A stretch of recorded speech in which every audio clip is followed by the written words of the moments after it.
Welcome to Garden Wise Adventures. My name is Malie. I live in Utah, Zone 6/7, and today it's a beautiful evening at the very end of July, and it's time for another What's Blooming in My Water Efficient Landscape. Now it is pretty late, so the lighting is going to be a little bit off, but I really wanted to show you how beautiful it is. There's been so many beautiful flowers blooming, but before we show you what's blooming right now, let's show you what you missed.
So now that you've seen what you've missed, let's go look and see what's blooming right now. So now's the time where we start seeing more of the fall blooms and the late summer blooms. And some of these are absolutely gorgeous. This is one of my favorite. This is a Pugster blue butterfly bush. This is as big as it gets. It gets about 2 or 3 feet tall, and it's extremely water efficient. Now we have another Pugster butterfly bush over here. This one is called Amethyst. This will bloom through the end of the year, but we start getting these little dead panicles. Now you could prune them off and probably extend the bloom, but I just don't have the time or the desire to go in and deadhead just about anything in my yard. So we just let it be, and we get blooms through the end of the year, but we also see our little dead panicles. But they do have a pretty architecture to them. We're almost done with the main bloom on our chase tree. This one will bloom all the way through the end of the year, but it's not going to be as big a bloom as it was, and it was absolutely gorgeous. The butterflies love it, the pollinators love it, and I love it. This right here is going to be our plant of the week next Wednesday, and this is a Hypericum. It's a Magical Midnight Glow St. John's wort, and I love the berries on that. It gives a lot of good interest all the way through the end of the year. We did end up cutting back our catmint, but we're still getting a lot of blooms, and it's still really beautiful, and the pollinators still love it. It's probably about time to start cutting back the cosmos. They're reaching the end of their bloom cycle. They're starting to get a lot of seed heads and look a little messy. But behind it, our zinnias have started to bloom. So if we cut back all these cosmos, then the zinnias can take center stage.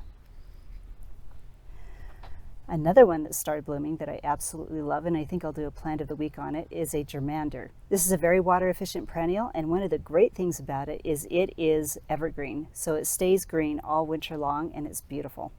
The plumbago have started blooming. Midday, you get a lot better bloom on it. This is the evening. But the blooms are really a clear, clear blue, and they're absolutely gorgeous. We still have blooms on our sundancer daisies. They bloom all season long. And this is another one that you could probably deadhead and get a little more bloom on it, but like I said, I don't like to deadhead.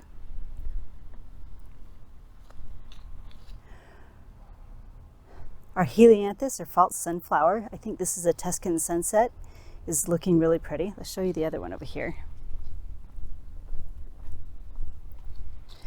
Can't wait until these grow larger so I can see what they look like in full bloom on a larger plant. They should get about 18 inches tall and wide, maybe even up to 2 feet tall and wide. The Zauschneria, or hummingbird mint, is blooming. The hummingbirds do love it, and by midday it's covered in bumblebees. This one blooms for about 4 weeks, but it does spread. Look how much it's spreading. And I love the contrast of colors between the Zauschneria, the spurge, and the partridge feather. Back here we've got 2 drops of Jupiter oregano that are starting to bloom, and they have a gorgeous pink bloom. Let's see if we can get you closer to see that. And this is another one where I love the play of colors. You've got the chartreuse foliage and the pink blooms, and it's really pretty against the ice blue of the blue oak grass.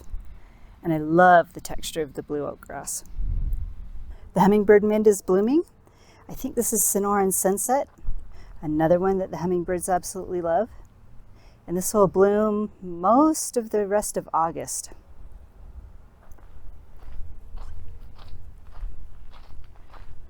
This is my Vigo elevated bed, and look how pretty these are. This is doing what I wanted. So we've got the zinnias.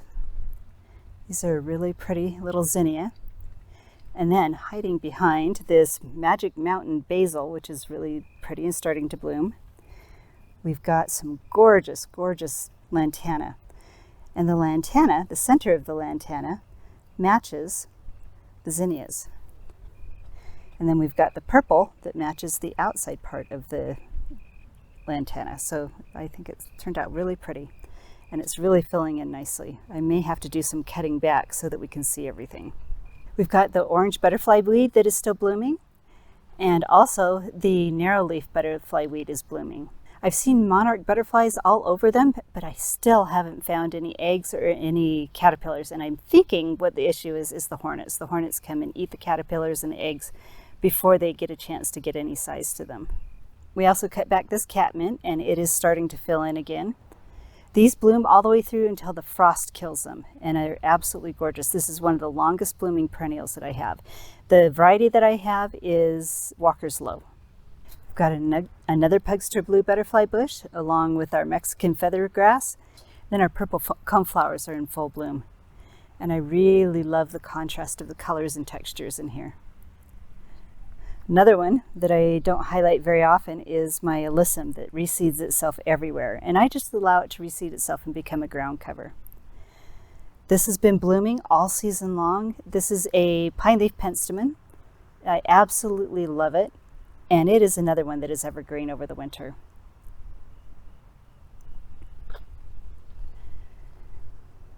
Our black-eyed Susans are putting on a show along with the purple coneflower, and I think that combination is really pretty.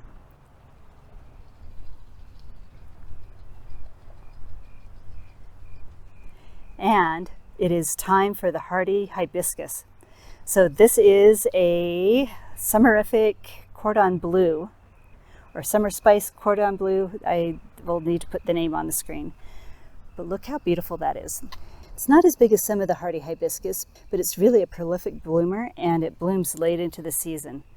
You can see all the flowers that are done for the day, and then we've got a ton of buds that are getting ready to bloom. So this has a long ways to go before we're done with the blooms on it, and it is absolutely gorgeous. Now, besides the flower color, I love texture. This one right here is a curly sage. I think I'll try and put the scientific name on the screen, but I really, really love the texture of it. And here's another smaller one over here. We've got the color and texture of all of our sedums.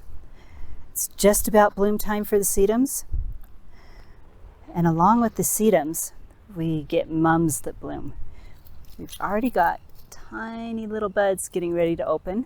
This is the beginning of August. This is the first mum to bloom, and they will bloom through October. The yellow one right here takes a little while before it blooms. But we've got sedums everywhere.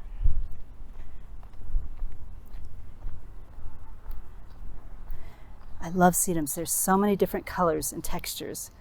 There's that one. That's a ground cover sedum. Then we've got our autumn joy sedums that are getting ready to bloom. They're going to be gorgeous. And this one right here is an autumn fire. So it's a lot like the autumn joy, except for it has a much darker color, and I really love it.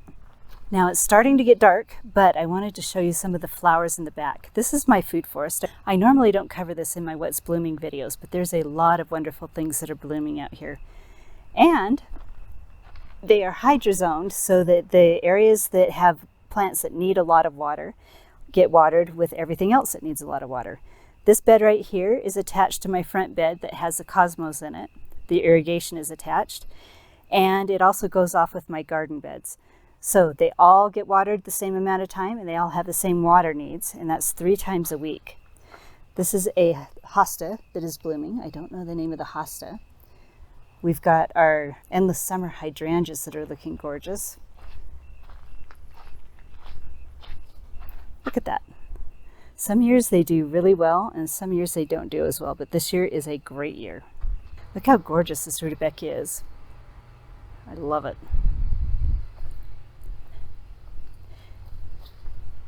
Then I try to put flowers into each of my garden beds. So in this one, we've got nasturtiums that are blooming beautifully.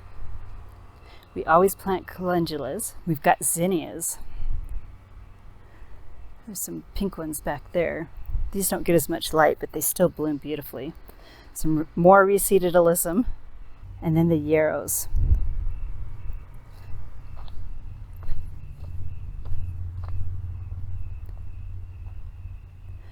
Another one that's blooming that is really water efficient and gorgeous and a pollinator attractant. This is the anise hyssop. Now I will try to do a food forest tour in a few days and give you a better view of the flowers back here. So now you know what flowers will bloom here in Utah in July in a water efficient landscape. There are so many flowers that you can plant that give you a lot of color and a lot of texture throughout the year. And I can't wait to show you August, because August is also just as gorgeous as July. So hopefully you've enjoyed this video. If you have enjoyed it, please like, subscribe, share it with your friends, and go have a wonderful garden adventure.